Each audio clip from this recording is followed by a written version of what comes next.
Aku ni tak kisah sangat sebenarnya tentang jenama ni. Tapi barang ni, okay, full accessory macam ni Dia punya screwdriver cordless ni. Ni screwdriver cordless tau. Dia boleh jadi lurus macam ni. Dia boleh jadi bengkok macam ni, macam aku pegang ni. So full accessory ni kau jangan terkejut.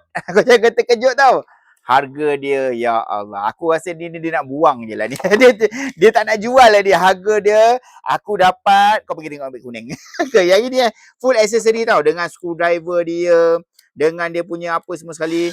Kalau kau tanya saya, bang boleh pakai tak? Boleh pakai. Kalau setakat kau nak fitting soket untuk kau buka skru-skru, nak ketat-ketatkan skru apa semua, boleh. Boleh sangat. Kalau kau nak pasang katil ni, set Allen key dia ni apa semua sekali, boleh sangat pakai. Tapi kalau kau pergi repair kereta, kau nak pakai ni tak boleh lah bang. Ini untuk ikat skru simple-simple. Harga pun tak sampai RM30, tak sampai RM20 kot harga dia ni. Kau pergi tengok dekat beg kuning. Betul tak harga dia tak sampai RM20? Aku tak pastilah sebab aku dapat murah.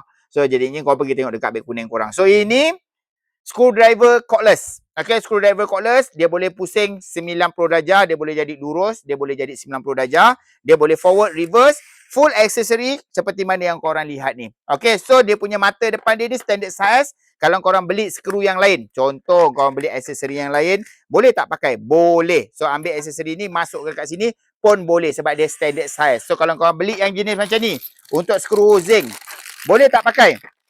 Boleh sebab dia standard size. Nampak? Kan? So, yang ini kalau kau tanya saya, bang boleh pakai tak? Boleh pakai. Cuma, janganlah kau expect kalau harga dia tu. Jadi dah cakap, saya tak boleh nak sebut ni. Saya takut nanti korang dapat harga lain. Saya dapat ni, ini. Okay, bukan ini. Ini. Kau pergi tengok kat beg kuning aku. Murah sangat-sangat lah. Pergi tengok kat beg kuning boleh pakai, okay.